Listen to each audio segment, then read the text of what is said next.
आज हम इतिहास में आधुनिक भारत से शुरुआत करते हैं, क्योंकि परीक्षा की दृष्टि से सभी परीक्षाओं के सिलेबस में ये उपयोगी है। इसलिए मैं इसकी शुरुआत करता हूँ आधुनिक भारत की। जो महत्वपूर्ण जिसके जो कॉन्सेप्ट है उनके बारे में अपने वीडियो प्रस्तुत करूँगा, जिससे आपको इतिहास की समझ एक विकसित हो सके। आपको रटना नहीं है, आपको हर चीज़ को समझने का प्रयास करना है। आज का हमारा पहला टॉपिक आधुनिक भारत का शुरू होगा, यूरोपियन कंपनियों का भारत में आगमन।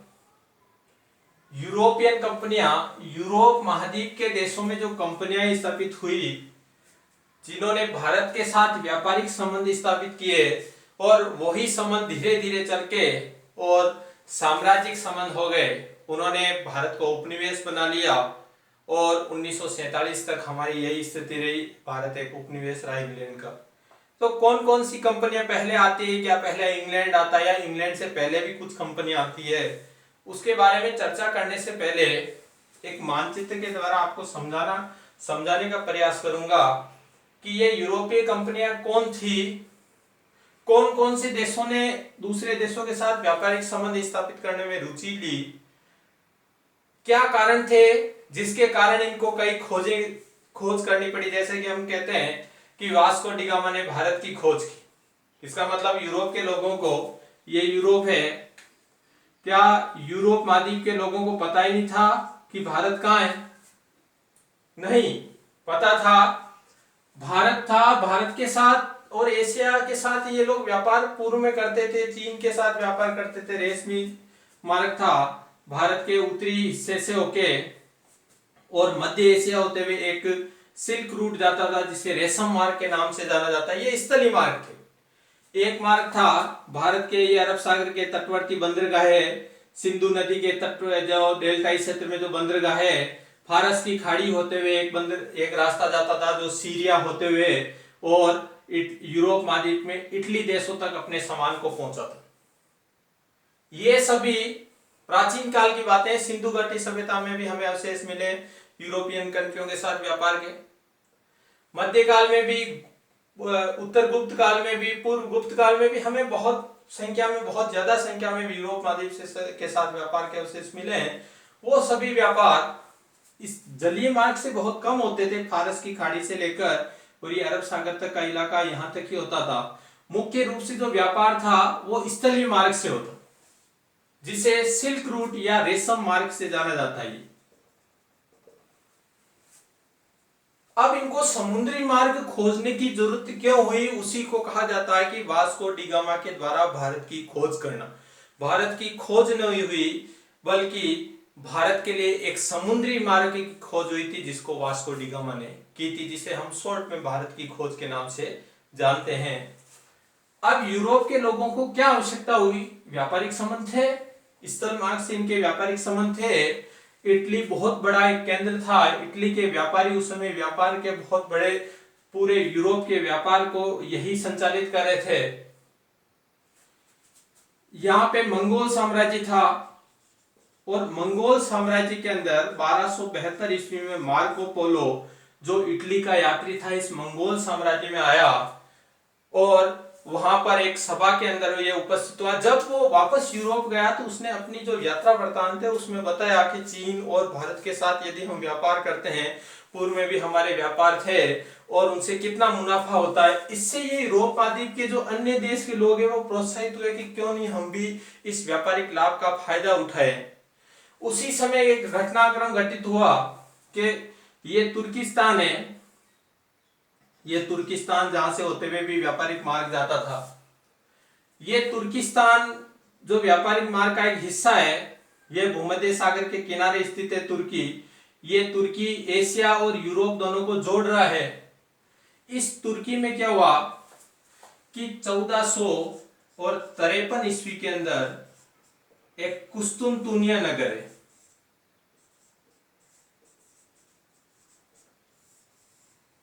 एक कुस्तुनतुनिया नाम का नगर है। उस कुस्तुनतुनिया नगर के ऊपर तुर्कों का अधिकार हो गया। ये जो व्यापार का एक पूरा केंद्र था, जहां से व्यापारिक आदान प्रदान होता था, इस कुस्तुनतुनिया पे हुआ क्या कि 1453 ईस्वी में तुर्कों का अधिकार हो गया, जो कि एशिया के अंदर, मध्य एशिया, दक्षिणी एशिया के अंदर प्रमुख जाति थी, शासक जाति। जब तुर्कों का अधिकार हो गया इस पे, तो अब यूरोप के जो व्यापारी है उनके लिए अब तुर्कों के साथ डायरेक्ट व्यापार नहीं कर सकते हैं। अब तुर्कों ने इस कुस्तुनतुनिया के ऊपर अधिकार करके और पूरा ही व्यापार का स्ट्रक्चर ही चेंज कर दिया गया। अब जब व्यापारिक मार्ग सुरक्षित नहीं रहे 1453 में कुस्तुनतुनिया पर तुर्कों के अधिकार के कारण, जब स्थलीय मार्ग, व्यापारिक मार्ग सेफ नहीं रहे, तो अब इनको अल्टरनेटिव मार्ग ढूंढने पड़े, कोई वैकल्पिक मार्ग, दूसरे मार्ग ढूंढे जाए। अब ये दूसरे मार्ग ढूंढने में जो सबसे प्रमुख जो काम था वो था इस यूरोप महाद्वीप के अंदर एक यहाँ पे देश है पुर्तगाल और पीछे स्पेन, ये तटीय देश है। एक का नाम है पुर्तगाल, यूरोप महाद्वीप के देश, और दूसरा है स्पेन। ये पुर्तगाल और स्पेन के शासकों ने सबसे पहले प्रयास किया। पुर्तगाल के राजकुमार थे, उनका नाम था हेनरी द नेविगेटर, उनकी उपाधि थी नेविगेटर। वो खोज अभियान में रुचि रखते थे। ये देश थे पुर्तगाल और स्पेन, ये खोज अभियान में रुचि रखते थे और इन्होंने व्यापारिक मार्गों को खोजने के लिए सबसे पहले प्रयास किया। सबसे पहले प्रयास करने के अंदर भारत, क्योंकि भारत मसालों के व्यापार के लिए प्रसिद्ध था, भारत की सहायता से चीन के रेशम जो सूती वस्त्र उद्योग है उसके ऊपर भी अधिकार किया जा सकता है। तो इन्होंने सबसे पहले ये अभियान शुरू किया कोलंबस ने। कोलंबस जो कि मूल रूप से इटली का है, इटली में उसका जन्म हुआ था। उसने एक योजना बनाई कि मैं भारत और पूर्वी एशिया के जो देश है उनके साथ उनकी खोज करना चाहता हूं, एक समुद्री मार्ग की खोज करना चाहता हूं। एक पूरा उन्होंने अपनी योजना प्रस्तुत की, परंतु पुर्तगाल के राजा ने उस योजना को अस्वीकार कर दिया। हो गया स्पेन। स्पेन की रानी ने उसको स्वीकार किया, इसाबेला। स्पेन की रानी इसाबेला ने ये जो कोलंबस का भारत को खोज करने का जो अभियान था, उसका जो स्ट्रक्चर, उसने योजना प्रस्तुत की, उसको स्वीकार किया, उसको आर्थिक सहायता मुहैया कराई और इनके प्रयासों से स्पेन से एक यात्री दल रवाना हुआ। किसके नेतृत्व में? कोलंबस के नेतृत्व। कब? 1492। 1492 ईस्वी में समुद्री मार्गों की खोज करने के लिए, भारत की खोज करने के लिए एक अभियान शुरू हुआ, जो कि स्पेन से, पुर्तगाल से नहीं, स्पेन से शुरू हुआ। स्पेन की रानी इसाबेला के सहयोग से कोलंबस के द्वारा एक अभियान शुरू किया गया 1492 ईस्वी में भारत की खोज के लिए। 40 लोगों का अभियान था। 3 जहाज थे। सांता मारिया प्रमुख जहाज था जिसके ऊपर कोलंबस सवार था। 40 यात्रियों का एक दल था और नीना और पिंटो, ये 2 छोटे छोटे उनके पास जहाज थे। ये लोग क्या हुआ कि अफ्रीका के सारे आ रहे थे, तो अफ्रीका के अंदर उनके जहाज का भटकाव हो गया और ये भारत की ओर नहीं जाके और अमेरिका की तरफ इनका मुंह हो गया। 71 दिनों की यात्रा के पश्चात ये लोग भारत नहीं पहुंच के और उत्तरी अमेरिका और दक्षिणी अमेरिका के मध्य के अंदर कैरेबियन द्वीप समूह है, छोटे छोटे द्वीप है, उसी द्वीप में बहामा 71 दिन की यात्रा के बाद में 12 अक्टूबर 1492 को ये कोलंबस है वो भारत की खोज के लिए निकला था। भारत की खोज नहीं कर सका और कहां पहुंच गया? बहामा पहुंच गया। और उन्होंने इस क्षेत्र को कहा कि ये भारत तो नहीं है, कोई दूसरी दुनिया है। जब उनको पता चला कि मैंने जो खोज की है वो भारत नहीं है, उसको नई दुनिया नाम दिया और यहाँ के निवासियों को उसने कहा रेड इंडियंस। तो भारत की खोज के लिए निकला था और खोज किसकी कर ली? अमेरिका की, कोलंबस के द्वारा। पर यह अभियान जारी रहा।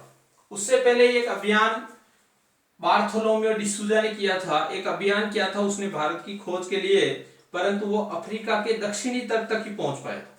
1488 में एक बार्थोलोमेओ के द्वारा बार्थोलोम्यो के द्वारा एक अभियान किया गया 1488 में। वो अफ्रीका के तट के सारे अफ्रीका का जो दक्षिणी छोर है वहां तक पहुंच चुका था। उसी बार्थोलोम्यो के प्रयास को आगे बढ़ाने के लिए ये पुर्तगाली यात्री था। जब स्पेन के द्वारा ये अमेरिका के जो क्षेत्र खोज लिए गए तो पुर्तगाल को भी ये लगा कि हमें भी कुछ क्षेत्र खोजने चाहिए। पुर्तगाली राजकुमार हेनरी द नेविगेटर ने भी इसको प्रोत्साहन दिया और 1497 के अंदर एक दल भारत की खोज के लिए रवाना हुआ, जिसे कहते हैं वास्को डी गामा। उस दल का प्रमुख था वास्को डी गामा।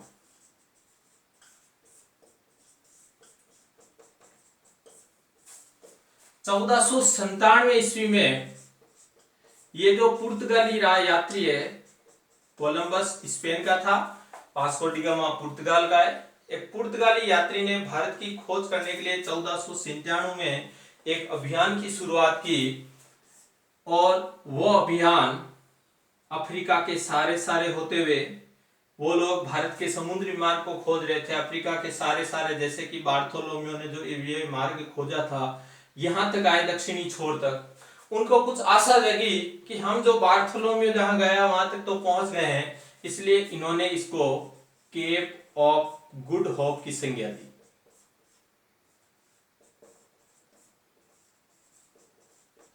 फिर ये जो वास्को डी गामा का अभियान था आगे चलता गया और ये केप ऑफ गुड होप के बाद में ये मोजाम्बिक के सारे से होते हुए ये हिंद महासागर और हिंद महासागर में प्रवेश हुआ। तो यहां पर एक मुस्लिम पथ प्रदर्शक था अब्दुल मुनीब नाम के एक मुस्लिम पथ प्रदर्शक की सहायता से ये जो अभियान है वो केरल के एक कालीकट नाम का तट है, केरल पहुंचा 17 मई 1498। वास्को डी गामा का जो अभियान है जो 1497 में पुर्तगाल से शुरू हुआ था वो 17 मई 1498 ईस्वी में केरल के कालीकट तट पर, केरल के कालीकट समुद्र तट पर ये दल पहुंचा। और इस दल ने पहुंच के और जब ये 17 मई को ये पहुंचा तो कालीकट के जो शासक थे स्थानीय, जिनको जमोरिन शायद उनकी उपाधि हो सकती है, तो जमोरिनों ने जो हिंदू शासक थे उन्होंने इनका स्वागत किया। ये लोग यहाँ रुके, उन्होंने मसाले का व्यापार किया और अपने साथ जो मसाला लेके गए वापस पुर्तगाल, जब वो पुर्तगाल उस मसाले को लेके गए तो वहां बेचने के बाद में, खर्चे के बाद में उनको 60 गुना मुनाफा प्राप्त। तो ये अभियान उन्होंने आगे जारी रखा। कहा जाता है कि वास्को डी गामा ने 3 बार भारत की यात्रा की थी। प्रथम जो यात्रा की उससे 60 गुना मुनाफा लगा तो पुर्तगाल और स्पेन के लोगों के अंदर ये आकांक्षा जागी कि क्यों नहीं भारत और पूर्वी देशों के साथ मसाला का व्यापार किया जाए, और यहीं से भारत के अंदर इन व्यापारिक कंपनियों का आगमन होता है। तो सबसे पहले एक टर्निंग पॉइंट यही होगा कि इन भारत के अंदर जो भारत के जो समुद्री रास्ते थे उनकी खोज करने का एक ही पहला कारण है कि ये जो 1453 ईस्वी के अंदर कुस्तुनतुनिया नगर के ऊपर तुर्कों का अधिकार होना। जब कुस्तुनतुनिया पे तुर्कों का अधिकार हो गया तो यूरोप महाद्वीप के देशों को वैकल्पिक मार्ग खोजने पड़े। वैकल्पिक मार्ग खोजने के लिए पहला अभियान जो स्पेन से शुरू हुआ कोलंबस के नेतृत्व में, जो बहामा पहुंच गया भटकाव के कारण, उसने अमेरिका की खोज कर ली और ये अभियान इनका जारी रहा। मैं एक अलग से वीडियो बनाऊंगा भौगोलिक खोजों का, उसके अंदर आपको अमेरिका के अंदर ब्राजील में कैसे अधिकार हुआ, इस पे इसका मैक्सिको पे कैसे अधिकार किया, स्पेन के लोगों ने पेरू पे कैसे अधिकार किया, ब्राजील का किस प्रकार स्पेन और पुर्तगाल में बंटवारा हो, उसका एक अलग से मैं वीडियो जारी करूंगा। भौगोलिक खोजों का जो विश्व इतिहास का एक प्रमुख विषय है उसमें मैं पृथक से जारी करूंगा। इसको केवल लक्ष्य की सहायता से मैंने यही समझाने का प्रयास किया कि ये लोग भारत में आए कैसे।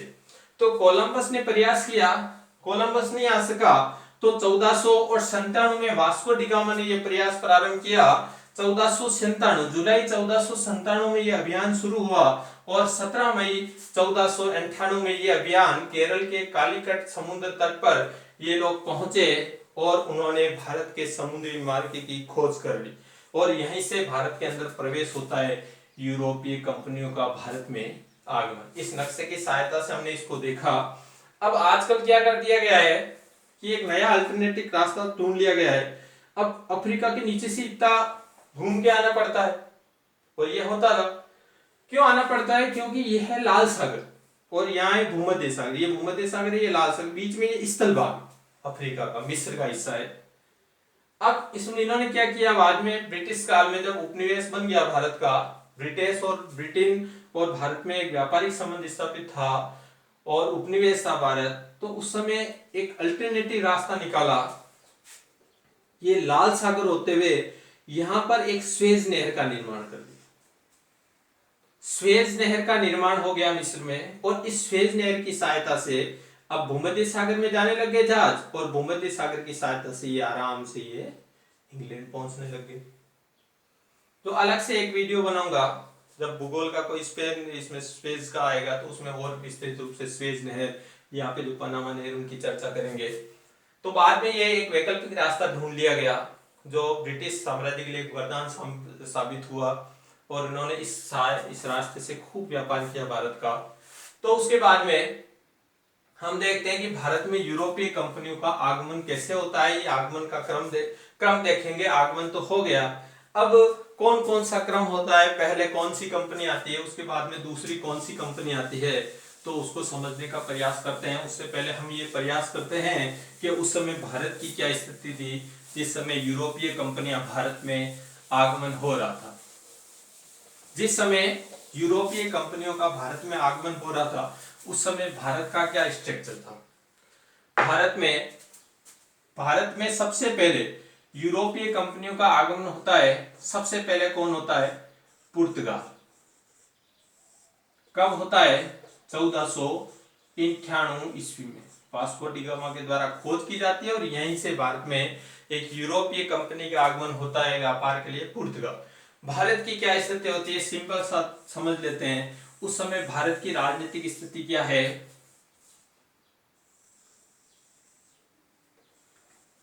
भारत में 1498 के समय जब यूरोपीय कंपनियों का आगमन हुआ, तो उस समय भारत में मुगल साम्राज्य का प्रवेश नहीं हुआ था। मुगल साम्राज्य की स्थापना 1526 में। इस 1526 से पहले ये जो उत्तरी भारत है, इस उत्तरी भारत में उस समय लोधी वंश का शासन था। पहले दिल्ली सल्तनत का शासन था। दिल्ली सल्तनत जिन्होंने 1206 से लेकर और 1526 ईस्वी तक शासन किया, और इसके जो अंतिम वंश है लोधी वंश, उसका उस समय, जिस समय पुर्तगालियों का भारत में एक व्यापारी के रूप में प्रवेश हुआ, उस समय उत्तरी भारत के अंदर लोधी वंश का शासन था, दिल्ली सल्तनत का। और यही आगे चल के और 1526 ईस्वी में बाबर ने भारत में एक शक्तिशाली मुगल साम्राज्य की स्थापना कर दी। इनको हम आगे देखेंगे जब अंग्रेजों का प्रवेश होगा, फ्रांसीसियों का प्रवेश होगा। उस समय जो भारत के अंदर जो शासन कर रहे हैं वो था मुगल साम्राज्य, उनके शक्तिशाली शासक अकबर, उनके बाद में जहांगीर, शाहजहां, औरंगजेब का। आगे की जो कंपनियां उसके अंदर देखेंगे। जिस समय कंपनी का पुर्तगालियों का आगमन हुआ, उस समय दिल्ली सल्तनत के ऊपर लोधी वंश का अधिकार था। उसके बाद में यदि हम दक्षिण भारत का स्ट्रक्चर देखते हैं, दक्षिण भारत की स्थिति क्या थी, तो दक्षिणी भारत के अंदर जब लोधी वंश, दिल्ली सल्तनत के अंदर जब लोधी वंश इतना शक्तिशाली नहीं था, केवल कुछ उत्तरी भाग थे, और मध्य और उत्तरी भारत के दिल्ली के आसपास के, दिल्ली आगरा के क्षेत्रों तक इनका अधिकार क्षेत्र था। पूरे भारत पे इनका अधिकार क्षेत्र था नहीं। दक्षिण भारत लगभग स्वतंत्र हो चुका था, और दक्षिणी भारत के में उस समय ये कृष्णा नदी है, ये गोदावरी है, ये कृष्णा, जो कृष्णा नदी है, कृष्णा, और ये जो तुंगभद्रा, कृष्णा और तुंगभद्रा की जो डेल्टा क्षेत्र है, यहाँ पर कृष्णा नदी के ऊपर वाले भाग में एक साम्राज्य था बहमनी, और कृष्णा के दक्षिण में एक साम्राज्य था विजयनगर।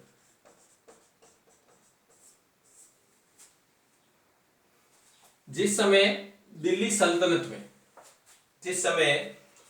सल्तनत का जो तृतीय वंश था तुगलक वंश के समय में दक्षिण भारत में एक मुस्लिम साम्राज्य की स्थापना हुई, प्रत्यक्ष से क्षेत्रीय राज्य के रूप में, वो बहमनी साम्राज्य कहलाता है। और एक हिंदू राज्य के रूप में एक विजयनगर की साम्राज्य स्थापना हुई, जो कृष्णा के दक्षिण में और कृष्णा के उत्तर में बहमनी साम्राज्य। यही बहमनी साम्राज्य आगे चल के और टूट के और 5 भागों में बट गया। एक हो गया बीजापुर, एक हो गया अहमदनगर, एक हो गया बरार, एक हो गया बीदर और एक हो गया गोलकुंडा। ये जो हैदराबाद वाला इलाका है ये गोलकुंडा के नाम से जाना जाता है। ये जो बीजापुर वाला इलाका है, जो आगे हम पुर्तगाली क्षेत्र में हम पढ़ेंगे, बीजापुर के शासकों का देखेंगे, ये बीजापुर का जो इलाका है वो कर्नाटक क्षेत्र में आता है, कर्नाटक है, महाराष्ट्र है। तो ये जो बहमनी साम्राज्य था, जिस समय इनका पुर्तगालियों का प्रवेश हुआ उस समय तक बहमनी साम्राज्य आगे चल के टूट के और 5 साम्राज्यों में बट गया था। और ये जो अरब सागर के जो तटवर्ती इलाका था, इस अरब सागर के तटवर्ती इलाके में यहाँ पर बीजापुर के शासकों का अधिकार था। आगे पुर्तगालियों के अंदर हम देखेंगे कि बीजापुर के शासकों के साथ उनकी झड़प होती है और गोवा के ऊपर पुर्तगाली अधिकार कर लेते हैं। तो सबसे पहले हमने देखा कि जब यूरोपीय कंपनियों का भारत में प्रवेश हुआ तो क्या स्ट्रक्चर था भारत का। उत्तरी भारत में लोधी वंश का शासन था, दक्षिण में बहमनी कई शाखाओं में बढ़ चुका था, जो अरब सागर का तटवर्ती क्षेत्र था वो बीजापुर के नियंत्रण में था। आगे चल के और जिस समय कंपनियों का विस्तार भारत में बड़ी मात्रा में होने लगा, उसी समय भारत में मुगल साम्राज्य की स्थापना हुई। और इस मुगल साम्राज्य ने जो 1600 से लेकर और 1700 तक लगभग 100 वर्षों की अवधि में उस यूरोपीय कंपनियों को केवल एक व्यापारी कंपनी ही रहने दिया, उसका साम्राज्य विस्तार कदे ही नहीं होने दिया। परंतु जैसे ही मुगल साम्राज्य का विघटन हुआ और ये जो कंपनियां व्यापार करने के लिए आई थी, और यही कंपनियां क्या हुआ कि भारत के ऊपर साम्राज्य निर्माता बन गई, अधिकार स्थापित कर लिया, उपनिवेश स्थापित कर लिया, जो आगे हम क्रम से पढ़ेंगे। तो सबसे पहले ये देखा कि भारत का उस समय स्ट्रक्चर क्या था। अब एक भारत में सबसे जो महत्वपूर्ण इनका जो क्वेश्चन आता था, ये तो पृष्ठभूमि है कि भारत में कैसे कंपनियों का आगमन हुआ। तो अब भारत में कंपनियों के आगमन का क्रम, जो महत्वपूर्ण क्वेश्चन पूछा जाता है, सिंपल सा क्वेश्चन पूछते हैं कि ये भारत में ये जो कंपनी आई उनके आगमन का क्रम क्या। तो सबसे पहले आए पुर्तगाली, उसके बाद में आए डच जो कि हॉलैंड से, यूरोप महाद्वीप का देश है हॉलैंड। उसके बाद में आए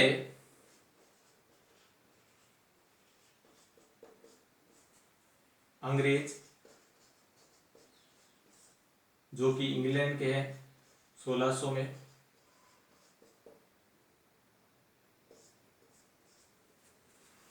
उसके बाद में आए डेनमार्क जो 1616 ईस्वी में आए। और उसके बाद में यूरोपीय कंपनियों में आगमन हुआ फ्रांसीसियों का 1664। और उसके बाद में हुआ स्वीडन का।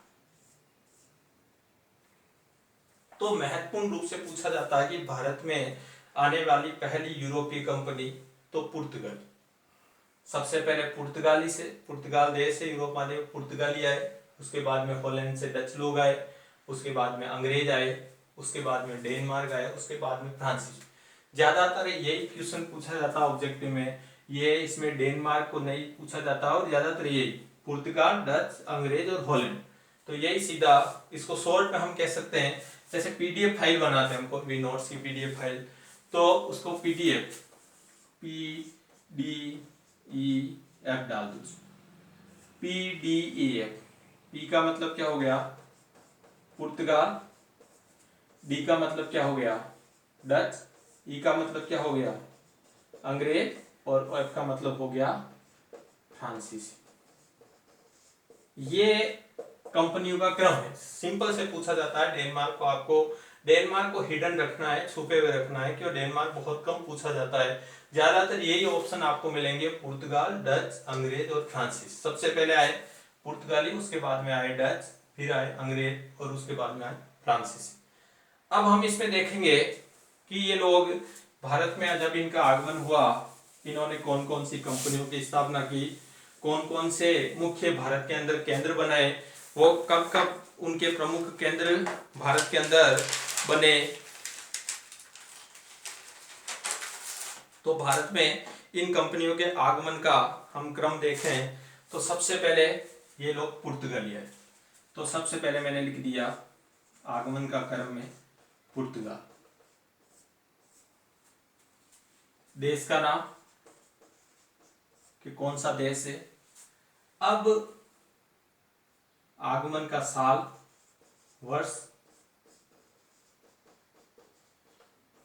उसके बाद में इन्होंने कौन सी कंपनी की स्थापना की। ज्यादा कई बार कंपनियों का ऑप्शन मिलान कर क्वेश्चन पूछा जाता है।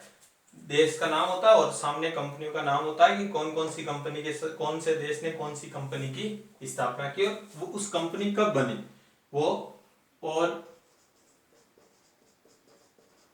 व्यापारिक केंद्र जिसे कहते हैं कोठी, ये व्यापारिक केंद्र या कोठी कहां बनाई और कब बने। तो सबसे पहले भारत में आगमन होता है पुर्तगालियों का वास्को डी गामा के द्वारा, जिसे हम सामान्य भाषा में भारत की खोज कहते हैं। कब आगमन होता है? 1498 ईस्वी। एक कंपनी का निर्माण होता है, उसका नाम है, एक कंपनी बनती है इनकी, उसका है एस्तादो दे इंडिया। कब बनती है? 1498। 1498 में वो व्यापार करने के लिए कंपनी का निर्माण करते थे, एस्तादो दे इंडिया। और उसके बाद में वो भारत के अंदर एक केंद्र की स्थापना करते हैं, वो व्यापारिक केंद्र या कोठी बनाते हैं कोचीन में, केरल के तटवर्ती, समुद्र तटवर्ती इलाके, अरब सागर में, अरब सागर के तटवर्ती इलाके में 1503 ईस्वी। अब उसके बाद में दूसरा क्रम है, पहला हो गया पुर्तगाल, दूसरा हम देखते हैं कि डच। डच है कहां के? हॉलैंड के। उनका आगमन हुआ 1595 ईस्वी में व्यापारियों के रूप में। डचों ने एक कंपनी की स्थापना की, उसका नाम है वेरिगिंदे ओस्ट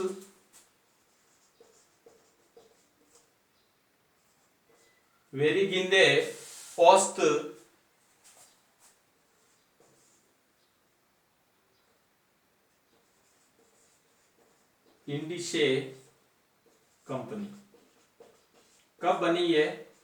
1602 ईस्वी में। थोड़े नाम कठिन है इनके याद रखने के, तीन कंपनियों के नाम कठिन है, बाकी तो ईस्ट इंडिया कंपनी ज्यादातर।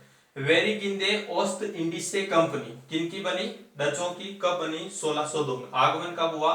1595 में। कंपनी कब बनी? 1602 में।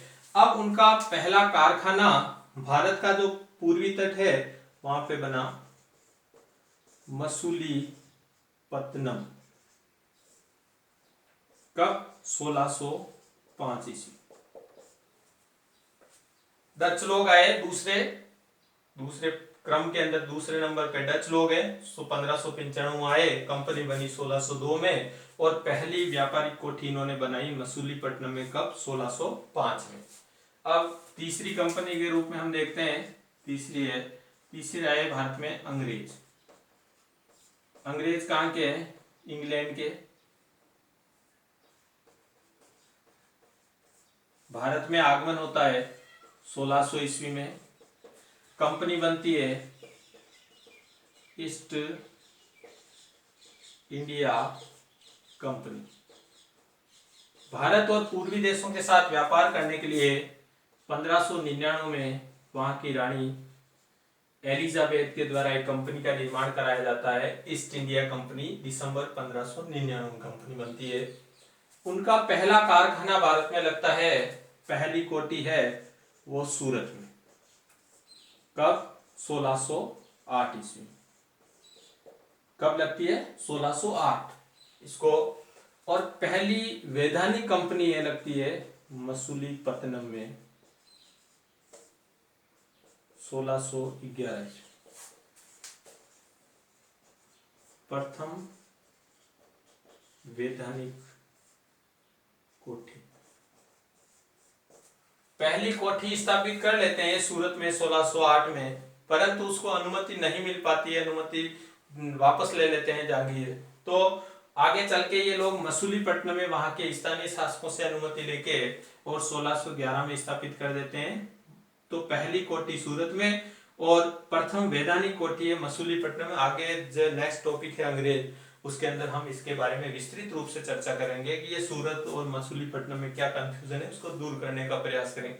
यही है सीधा सीधा कि यदि पहली कोठी कहाँ स्थापित हुई तो सूरत में, पहली वैधानिक कोठी कहाँ स्थापित हुई तो मसूलीपट्टनम, यही ध्यान रखना। अब देखो, डच लोग पहले आए, परंतु यदि कंपनियों के क्रम पूछ लिया जाए तो कंपनी पहले क्या कहां बनी? ईस्ट इंडिया कंपनी पहले बनी और डचों की कंपनी बाद में बनी। कंपनी तो 1600 में बन गई थी, परंतु इन्होंने 1599 में बन गई थी, परंतु कोठी स्थापित 1608 में की। ये कंपनियों का क्रम थोड़ा ऊपर नीचे, ये अलग से थोड़ा ध्यान रखना कि डचों की कंपनी 1602 में बनी थी और अंग्रेजों की कंपनी 1599 में बन गई। उसके बाद में आगे का क्रम है डेनमार्क। डेनमार्क एक देश है, भारत में इनका आगमन होता है 1616 ईस्वी में। एक कंपनी बनाते हैं ये लोग, ईस्ट इंडिया कंपनी। 1616 में इस कंपनी का गठन करते हैं और भारत के साथ व्यापार करते हैं। और पहला कारखाना है वो स्थापित करते हैं तंजावुर, ये है तमिलनाडु, समय का मद्रास राज्य से उस लोग वहां पे स्थापित करते हैं। और आगे का क्रम है फ्रांसीसी।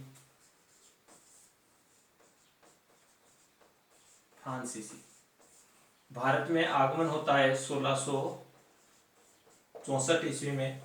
फ्रांसीसियों का भारत में आगमन होता है 1664 ईस्वी में। कंपनी का निर्माण होता है कंपनी देश इंडियन ओरिएंटल, कंपनी देश इंडसे, कंपनी देश इंडसे ओरिएंटलेस, कंपनी का नाम है कंपनी देश इंडियन ओरिएंटलेस। स्थापना होती है इस कंपनी की 1664 में। पहला जो कंपनी का इनका व्यापारिक केंद्र या कारखाना या कोठी है वो सूरत में स्थापित होती है।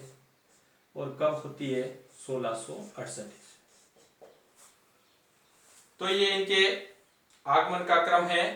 आप चाहे तो इसका स्क्रीनशॉट भी ले सकते हैं, इसको रख भी सकते हैं अपने आप, या इसको आप अपनी कॉपी में भी उतार सकते हैं इसको।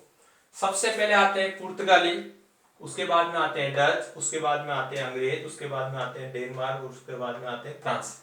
सबसे क्वेश्चन यही पहले पूछा जाता है क्रम का। PTEF याद रखना है।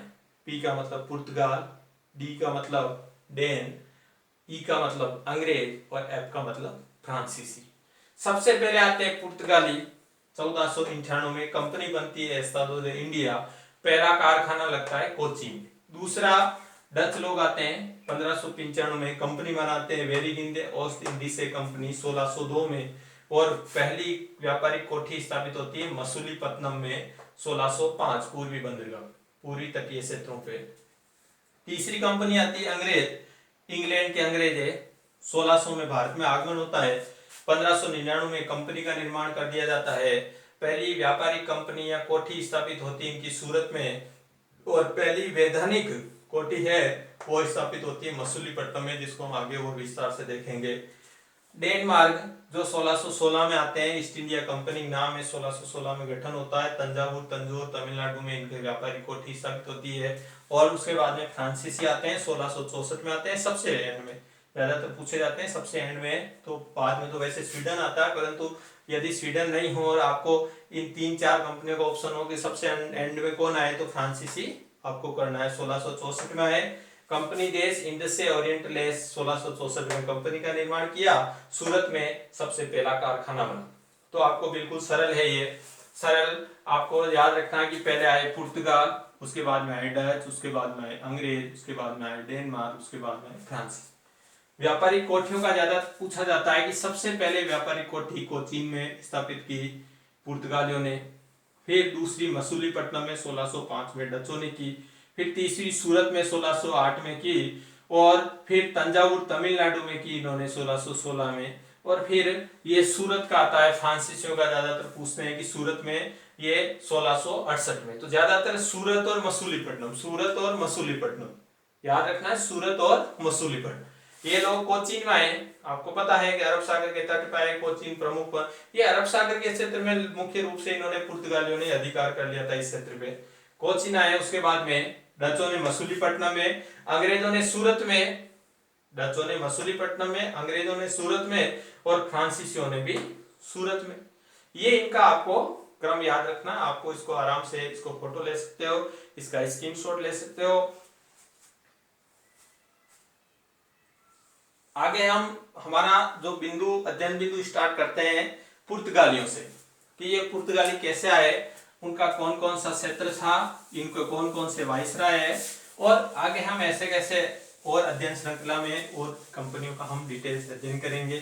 फिर हम देखेंगे एक वीडियो में कि अंग्रेज और फ्रांसीसियों के बीच में कैसे संघर्ष होता है, और फिर हम देखेंगे कि इन कंपनियों के अंदर जो सबसे सर्वशक्तिशाली कंपनी उभर के आती है अंग्रेज, उनका भारत में क्या वजूद रहता है, वो कौन कौन से युद्ध करते हैं, उनके बारे में आगे हम आगे के वीडियो में अध्ययन करेंगे। तो सबसे पहले हमारा अध्ययन बिंदु होगा पुर्तगाल।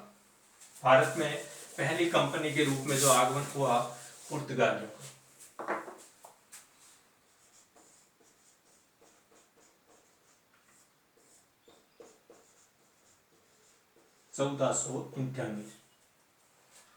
भारत की खोज के लिए पुर्तगालियों के द्वारा एक अभियान भेजा गया वास्को डी गामा के नेतृत्व में।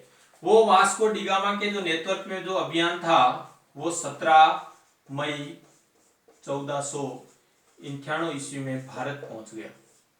कहां पहुंचा? कालीकट।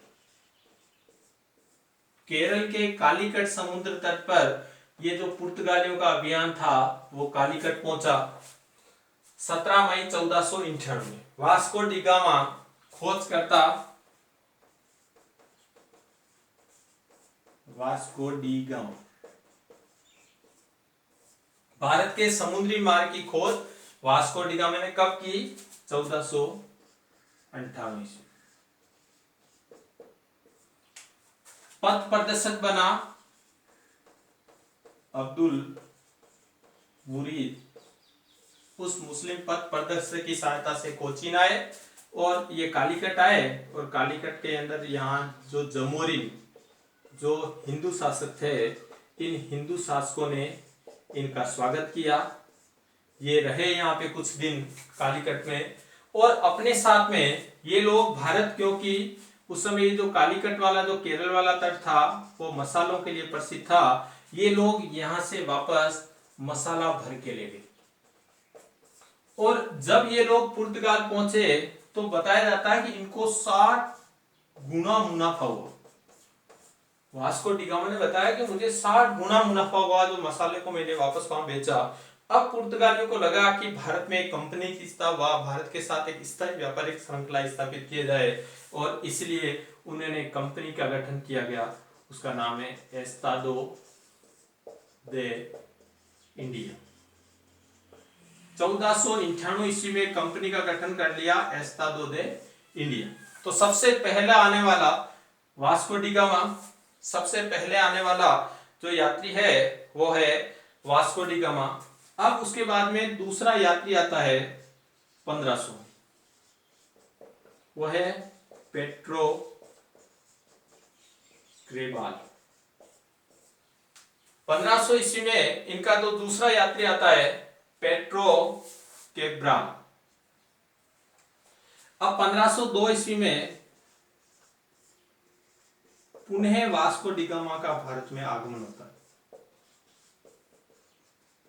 कहा जाता है कि वास्को डी गामा ने 3 बार भारत की यात्रा की। कितनी बार भारत की यात्रा की? 3 बार। सबसे पहले आया 1498 में, समुद्री मार्ग की खोज की। दूसरी बार आया 1502 में, और उसके बाद में 1505 में आया, और 1507 में वास्को डी गामा का देहांत हो गया और उनकी कब्र वहीं पुर्तगाल में स्थित है। तो ये पुर्तगाल के लिए एक प्रमुख खोजकर्ता था वास्को डी गामा। दूसरी बार 1502 में आया। अब इन्होंने देखा कि भारत के अंदर एक इतना गुना मुनाफा होता था मसाले के व्यापार पर एकाधिकार का। इनका मुख्य उद्देश्य था कि ये जो अरबी व्यापारी भारत में आते हैं, इन अरबी व्यापारियों के व्यापार को तोड़ दो। इटालियन व्यापारियों और अरबी व्यापारियों ने जो यूरोप पे अधिकार कर रखा था व्यापार पे, और अरबी व्यापारी जो बिचौलियों के रूप में भूमिका निभाते थे, इस अरबियों के व्यापार को अरब सागर और हिंद महासागर में पूरा तोड़ देना इनका प्रमुख उद्देश्य था। और इस अरब सागर और हिंद महासागर का जो व्यापार है, उस व्यापार के ऊपर केवल इन्हीं का अधिकार हो जाए। ये लोग एकाधिकार करना चाहते, इसलिए इन्होंने क्या किया कि 1503 ईस्वी में अपनी एक व्यापारिक कोठी स्थापित करी। व्यापारिक कोठी का मतलब एक प्रमुख केंद्र बन गया व्यापार का, और वो स्थापित की कोचीन। बंदर का नगर है कोचीन, केरल का प्रमुख नगर है। 1503 पहली यूरोपीय कंपनियों की पहली व्यापारिक कोठी पुर्तगालियों ने स्थापित की, और कहां की? कोचीन में। और कब की? 1503 में। ज्यादातर क्वेश्चन इसमें से पूछा जाता है। 1503 में व्यापारियों की कोठी चीन में स्थापित की। कोचीन में। कहा? किसने की? पुर्तगालियों ने की। अब इन्होंने कहा कि भारत के अंदर एक स्थायी साम्राज्य के निर्माण किया जाए, धीरे धीरे व्यापार के ऊपर एकाधिकार कर लिया जाए। इसलिए उन्होंने भारत के ऊपर अपना प्रथम वाइसराय या प्रथम गवर्नर भेजा। तो पहला यात्री आया वास्को डी गामा, दूसरा 1500 में पेट्रो केबाल, तीसरी बार वापस 1502 में वास्को डी गामा आया। 1503 में कोचीन में अपनी व्यापारिक कोठी स्थापित कर दी, और व्यापारिक कोठी स्थापित करने के बाद में प्रथम वाइसराय बना के भेजा पुर्तगालियों ने, वो है अल्मीडा। फ्रांसिस्को डी अल्मीडा नाम है। 1505 ईस्वी में 1505 ईस्वी में इन्होंने अपना वाइसराय नियुक्त किया। 1505 ईस्वी में इन्होंने अपना वाइसराय नियुक्त किया। किसको? अल्मीडा। अल्मीडा 1505 से लेकर और 1509 ईस्वी तक इस पुर्तगाली साम्राज्य का वाइसराय रहा। उसने एक नीति अपनाई, नीले पानी की नीति। ये प्रमुख पूछा जाता है, प्रमुख वाइसराय कौन कौन से हैं उसके बारे में पूछा जाता है। उनकी नीले पानी या ब्लू वाटर पॉलिसी, नीले पानी या ब्लू वाटर पॉलिसी अपनाई। ये जो कोचीन में अपना कारखाना स्थापित कर दिया, ये केरल के क्षेत्र पे इन्होंने अधिकार किया। तो ये जो हिंद महासागर है और ये जो अरब सागर है, इस अरब सागर और हिंद महासागर के ऊपर इन अरबी व्यापारियों को हटाने के लिए, और इस हिंद महासागर और अरब सागर में मसालों के व्यापार के ऊपर केवल अपना खुद का एकाधिकार करने के लिए एक नीले पानी की नीति, ब्लू वाटर पॉलिसी अपना। इसलिए अपने जो प्रमुख केंद्र है अंदर नहीं गए, ये प्रमुख जो बंदरगाह क्षेत्र है उन्हीं के ऊपर अपने केंद्र स्थापित किए, और इस अरब सागर के व्यापार को नियंत्रित करने का प्रयास किया, और यहाँ पर कार्टेज सिस्टम लागू किया। कार्टेज क्या था कि एक पास बनाना पड़ता, यहां तक कि भारतीय और अरबी व्यापारियों को भी इनसे पास लेना पड़ता था, क्योंकि अरब सागर के व्यापार के ऊपर इन्होंने अपना पूर्ण रूप से केंद्रीकरण कर दिया था कि ये लोग इस पास की अनुमति, पास के बिना कार्टेज की ऐसी नीति बना दी कि यदि व्यापार करना है तो पुर्तगालियों से पास रहना। यहाँ तक कि कहा जाता है कि अकबर ने भी एक बार व्यापार के लिए इन पुर्तगालियों से अरब सागर के से व्यापार करने के लिए कार्टेस या पास जारी करवाया था। तो ये अल्मीडा जो संबंधित है वो है नीले पानी की नीति या ब्लू वाटर पॉलिसी से। उसके बाद में इनके प्रमुख गवर्नर या वाइसराय आते हैं दूसरे।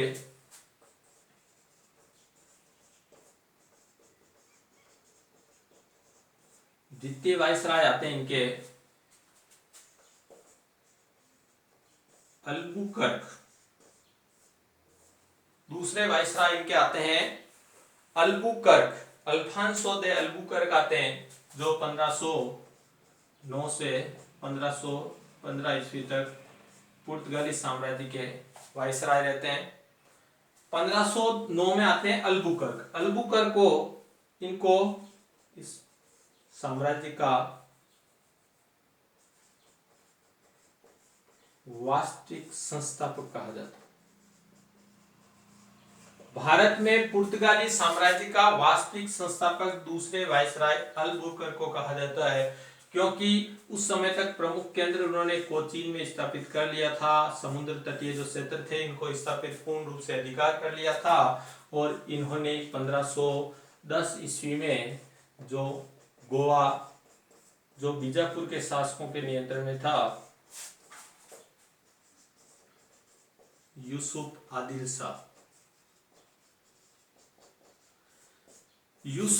शाह से इन्होंने, जो बीजापुर के शासक है यूसुफ आदिल शाह, उनसे उन्होंने 1510 में गोवा छीन लिया। गोवा है यहाँ पे। 1510 ईस्वी में इन्होंने ये बीजापुर क्षेत्र, बीजापुर के नियंत्रण में था गोवा। इस 1510 में इन्होंने गोवा के ऊपर अधिकार कर लिया और यही गोवा आगे चल के और 1530 में ये कोचीन के बाद में इस पुर्तगाली साम्राज्य की राजधानी बना, जो 1961 में भारत की आजादी के बाद में 1961 में हम उसको आजाद करवा सके, उसको भारत का एक अंग बना सके राज्य के रूप में। तो इसने 1510 में गोवा छीन लिया बीजापुर के शासकों से, इसलिए इसको वास्तविक संस्थापक के रूप में माना जाता है। उसने अपना कुनबा बढ़ाने के लिए कहा भारतीय महिलाओं के साथ वैवाहिक संबंध स्थापित किए जाए, जिससे हमारा धीरे धीरे पुर्तगालियों का कुनबा भारत में बढ़ जाएगा। कहा जाता है कि पुर्तगालियों ने इन्होंने गोवा के अंदर सती प्रथा के ऊपर भी रोक लगाने का प्रयास किया था। इसलिए अल्बुकर्क ने ये इसको एक साम्राज्य के रूप में, ये जो कंपनी व्यापार करने के लिए आई थी उसको एक साम्राज्य का दर्जा दे दिया, इसलिए अल्बुकर्क को वास्तविक संस्थापक कहा जाता है। तो सबसे पहले आए वास्को डी गामा 1498 में, द्वितीय यात्री आए 1500 में पेट्रो कैब्राल, तृतीय यात्री वापस दूसरी बार वास्को डी गामा आए। उसके बाद में प्रथम वाइसराय बने अल्मीडा 1505 से 1509 तक, नीले पानी या ब्लू वाटर पॉलिसी नीति अपनाई। दूसरे वाइसराय बने अल्बुकर्क, जो वास्तविक संस्थापक कहा जाता है। उन्होंने 1510 में गोवा के ऊपर अधिकार कर लिया, जो बीजापुर के शासकों के नियंत्रण में था। धीरे धीरे इनका कुनबा बढ़ता गया और तीसरे वाइसराय के रूप में अब आगे के एक प्रमुख वाइसराय है नीनू डी कुन्हा।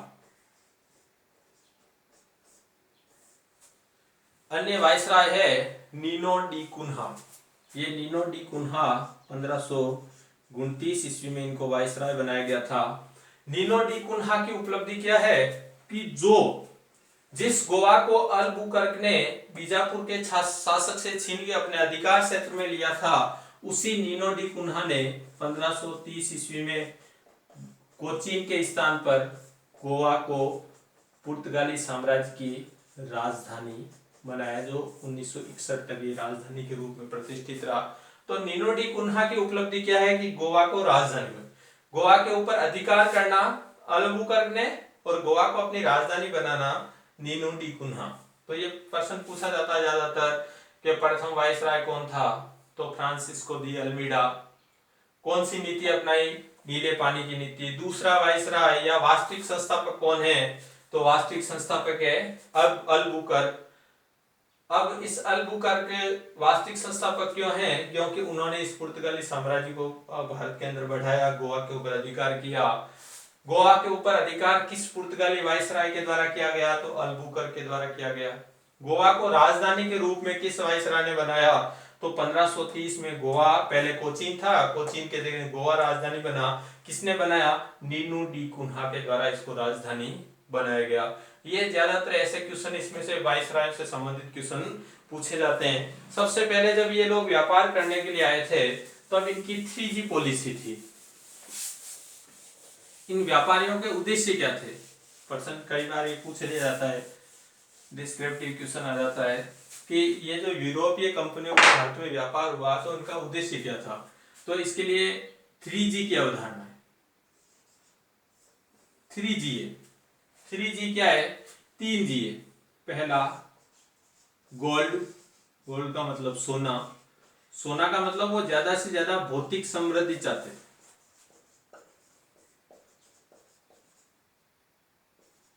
भौतिक संपदा के ऊपर अधिकार करना। उसके बाद में दूसरा जी है गोल्ड। गोल्ड का मतलब है भगवान, भगवान का मतलब है ईसाईयत का प्रसार करना, ईसाई धर्म का पूरे विश्व में प्रसार करना। गोल्ड और तीसरा है ग्लोरी। ग्लोरी का मतलब वैभव या प्रतिष्ठा। ये लोगों में होड़ मच गई थी, ज्यादा से ज्यादा उपनिवेश स्थापित करके यूरोप में अपनी प्रतिष्ठा स्थापित करना। पुर्तगालियों और अन्य जो कंपनियां भारत में व्यापार करने के लिए आई थी, इनका उद्देश्य था गोल्ड और ग्लोरी। गोल्ड का मतलब वो ईसाईयत की संपूर्ण विश्व में प्रसार करना चाहते थे। वो ज्यादा से ज्यादा भौतिक संपदा प्राप्त करना चाहते थे, जिसमें गोल्ड, जिन्होंने अफ्रीका के अंदर और अमेरिका में इनको खूब लूटा। और ग्लोरी का मतलब वैभव चाहते थे। वो उनमें होड़ मच गई थी एक तरह से उस समय, भौतिक अनुसंधान की ज्यादा से ज्यादा अधिकार करना। जैसे ब्राजील को इन्होंने बांट लिया, पुर्तगाल, स्पेन में होड़ मची हुई थी। तो ये इनका प्रमुख उद्देश्य था 3G की अवधारणा, गोल्ड और ग्लोरी। तो हम पुर्तगालियों का भी उद्देश्य ये अपना सकते हैं। हम कह सकते हैं कि पुर्तगालियों का भारत में व्यापार का उद्देश्य क्या था कि एक तो व्यापारिक मुनाफा,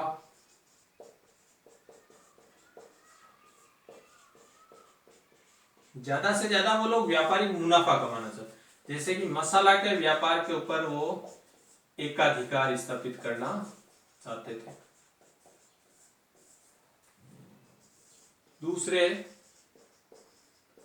अरब व्यापार को तोड़ना। अरब के साथ जो अरबी व्यापारी है, जो हिंद महासागर और अरब सागर व्यापार करते हैं, उस व्यापार को नेस्तनाबूद कर, उस व्यापार के ऊपर अपना खुद का एकाधिकार कर ले। और तीसरा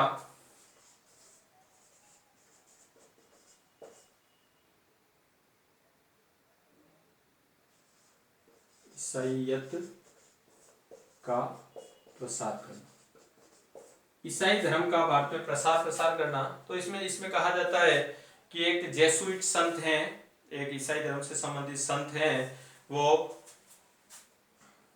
फ्रांसिस जेवियर।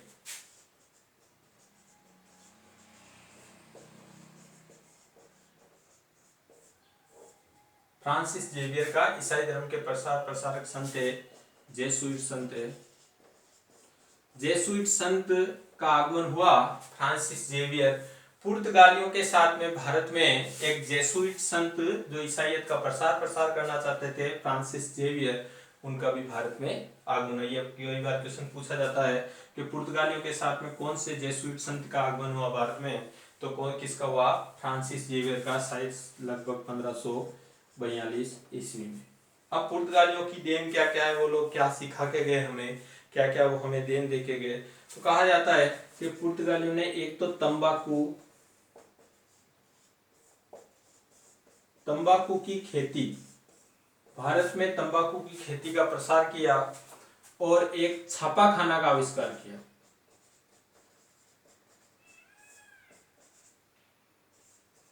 मुद्रण, प्रिंटिंग प्रेस की स्थापना सबसे पहले गोवा में हुई थी हमारे भारत में। और इन पुर्तगालियों के प्रयास से ही भारत में छापे खाने का आविष्कार हुआ, भारत में छापा खाना का प्रसार हुआ, भारत में तंबाकू की खेती, कहते हैं कि पपीता वगैरह, पपीता है, पाइनएप्पल है, ये भी पुर्तगालियों की देन है। तो आखिर में ये लोग 1498 में भारत में प्रवेश करते हैं। धीरे धीरे ये लोग भारत में अपने व्यापारिक एकाधिकार को बढ़ा लेते हैं, परंतु इनका व्यापारिक अधिकार उसी समय क्या हुआ कि दूसरी कंपनियों की शुरुआत भी भारत में हो जाती है और भारत में इनका अधिकार बहुत सीमित क्षेत्रों तक हो जाता है। कहा जाता है कि इनके प्रमुख केंद्र कौन कौन से हैं, तो इनके जो प्रमुख केंद्र हैं पुर्तगालियों के, तो सबसे पहले कोचीन, जो कि इन्होंने 1503 ईस्वी में कोठी स्थापित की थी। उसके बाद में इन्होंने गोवा के ऊपर अधिकार कर लिया 1510 में, और यही गोवा आगे चल के और 1530 में राजधानी बन गया था पुर्तगालियों की। उसके बाद में उन्होंने कहा दमन और दीव के ऊपर 1539 ईस्वी में 1535 ईस्वी में अधिकार कर लिया। दमन के ऊपर इन्होंने 1569 ईस्वी में अधिकार कर लिया। सालसेट व बेसिन, ये जो इलाके हैं वे बम्बई के पास के इलाके हैं, इनके ऊपर भी इनका अधिकार हो गया था। और बम्बई भी इनके अधिकार क्षेत्र में था। अब ये दमन है, ये दीव है, दमन दीव के ऊपर उनका अधिकार, मुंबई के ऊपर इनका अधिकार, गोवा के उनके ऊपर अधिकार, कोचीन, यानी कि पूरा अरब सागर का जो भी तटवर्ती इलाका है वो मुख्य रूप से किसके अधिकार क्षेत्र में था, कि पुर्तगालियों के अधिकार क्षेत्र में था। और अब ये जो पश्चिमी, ये पूर्वी समुद्री तट है, पूर्वी समुद्री तट में व्यापार के लिए एक तो नेगापट्टनम, एक बंदरगाह था नेगापट्टनम, के द्वारा ये व्यापार करते थे। और बंगाल के अंदर इनके केंद्र थे हुगली, जो अकबर से इन्होंने प्राप्त किया था, हुगली में व्यापारिक कोठी स्थापित की थी। और एक है चट्टगांव के ऊपर, चट्टगांव और हुगली ये दोनों केंद्र है बंगाल में, ये दोनों केंद्र इनके बंगाल में, नेगापट्टनम। और ज्यादातर इनका जो साम्राज्य क्षेत्र है वो यही है। परंतु इन्होंने क्या किया कि बाद में इनकी अंग्रेजों से मुठभेड़ें शुरू हुई, अंग्रेज बड़ी शक्ति भारत के अंदर प्रवेश हो गई, इनके साथ इनका संघर्ष हुआ, और संघर्ष में धीरे धीरे इन्होंने उनके साथ समझौता कर लिया। और कहा जाता है कि जो बम्बई है, उस बम्बई को उन्होंने 1661 ईस्वी में दहेज के रूप में चार्ल्स द्वितीय, जो इंग्लैंड के शासक थे, इंग्लैंड के शासक चार्ल्स द्वितीय को बम्बई 1661 में दहेज के रूप में दे दिया। सालसेट और बेसिन वाला जो क्षेत्र है वो मराठों ने जीत लिया आगे चल के। तो अब इनका क्षेत्र दमन और दीव और गोवा, कोचीन, ये जो क्षेत्र है इन तक ही सीमित रह गया। ये लोग धीरे धीरे जब हुगली और चटगांव वाला क्षेत्र औरंगजेब ने इनको निकाल दिया, अब इनका प्रमुख केंद्र रहा, एक रहा गोवा और दूसरे दमन और दीव। तो प्रमुख केंद्र है कोचीन, गोवा, दीव, दमन, सालसेट, बसीन, बम्बई। बम्बई को उन्होंने दहेज के रूप में दे दिया, सालसेट और बसीन को उन्होंने मराठों ने छीन लिया इनसे। ये हुगली, चटगांव, नेगापट्टनम, ये धीरे धीरे अंग्रेजों ने इनके ऊपर अधिकार कर लिया। अब इनके जो हमारे इनके प्रमुख केंद्र भारत में रह गए, तो वो रह गए गोवा, दमन और दीव। गोवा और दमन दीव, गोवा जो 1530 में इनकी राजधानी बना था, गोवा, दमन व दीव, ये प्रमुख केंद्र इनके। 1530 में ये राजधानी बन चुका था गोवा। भारत की आजादी के बाद में भी गोवा और दमन दीव के पुर्तगालियों का अधिकार रहा इस क्षेत्र पर, ये इस क्षेत्र को छोड़ के नहीं गए इनसे। तो भारतीय सेना के द्वारा अब गोवा और दमन दीव को किस प्रकार पुर्तगालियों से छुड़ाया गया? सबसे पहले भी पुर्तगाली आए और सबसे बाद में भी पुर्तगाली गए। सबसे पहले पुर्तगाली आए और सबसे बाद में भारत से गए। 1661 में पुर्तगालियों से भारत को मुक्त कराया गया, 1961 में, सॉरी, भारत की आजादी के बाद में 1961 में भारतीय सेना द्वारा एक सैन्य अभियान किया गया, एक सैन्य अभियान किया गया, ऑपरेशन विजय। एक सैन्य अभियान ऑपरेशन विजय के द्वारा गोवा का मुक्ति अभियान है ये।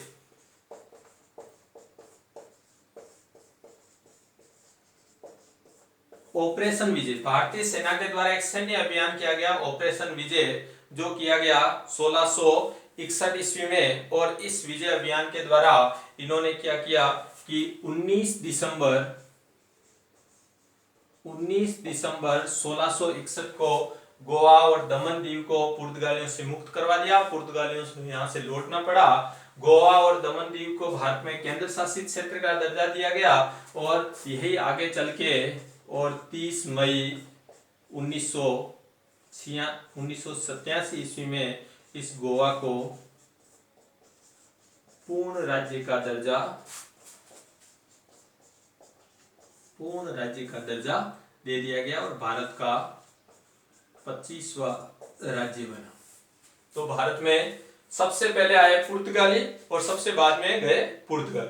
आए कब? 1498 में, गए कब? 1961 में। वास्को डी गामा आया और पुर्तगालियों गोवा और दमन दीव प्रमुख केंद्र बच गए।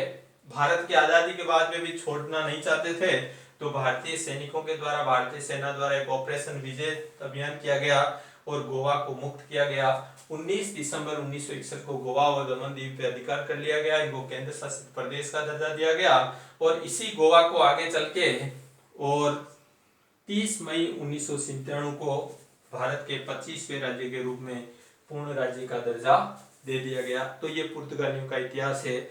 महत्वपूर्ण रूप से याद रखना है कि इनके यूरोपीय कंपनियों के आगमन का क्रम आगे में अगले नेक्स्ट वीडियो में जो अन्य शक्तियां हैं, डच है, अंग्रेज है, फ्रांसीसी है, उनके बारे में अध्ययन करेंगे। आंग्ल फ्रांसीसियों के बीच में कैसे संघर्ष होता है और फिर एक बड़ी शक्ति जो अंग्रेज भारत में उभर के आती है उसके बारे में अध्ययन करेंगे। तो हमें ज्यादा से ज्यादा इतिहास को रटना नहीं, हमेशा समझने की कोशिश करेंगे। यदि हम नक्शे की सहायता से समझेंगे, उस समय देखेंगे कि जब ये पुर्तगाली अंग्रेज कंपनियां तो भारत में क्या पृष्ठभूमि थी, उसके बाद में क्या क्या चेंजेस हुआ, तो इन कंपनियों ने किस प्रकार, ये जो व्यापारिक कंपनियां थी और उन्होंने धीरे धीरे भारत के ऊपर औपनिवेशिक शासन स्थापित कर, इनके कारण क्या है, इनको यदि हम डीपली पढ़ेंगे, इनको समझने की कोशिश करेंगे, तो हमारे दिमाग में एक आइडिया बैठ जाएगा। इतिहास हमेशा रटा नहीं जाता है, इतिहास का एक आइडिया बैठाना जरूरी है, इसकी समझ विकसित करनी है। मेरा उद्देश्य है कि आपको इतिहास की ज्यादा से ज्यादा समझ विकसित हो। मेरे वीडियो आपको अच्छे लगे तो आप मेरे चैनल को सब्सक्राइब करें और वीडियो को लाइक करें। धन्यवाद।